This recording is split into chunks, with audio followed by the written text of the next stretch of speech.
ఇది భగీరథ యత్నం.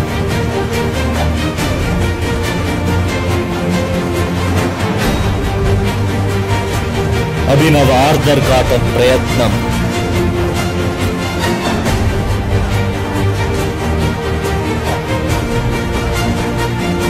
నెరవేరుతున్న ఆంధ్రుల 6 దశాబ్దాల స్వప్నం.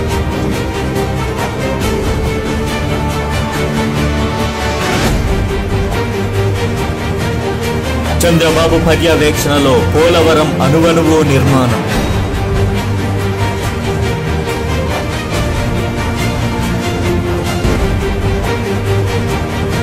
సోమవారం నా డైరీలో సోమవారం కాదు పోలవరం. పోలవరం తెలుగు జాతికి జీవనాడి, ఆంధ్రప్రదేశ్కు వరం. ఇది పూర్తి చేసే బాధ్యత తీసుకుంటానని చెప్పి కూడా నేను మీకు తెలియజేస్తున్నాను. పోలవరం ఒక మహాయజ్ఞం. అది చంద్రబాబుతోనే సాధ్యం.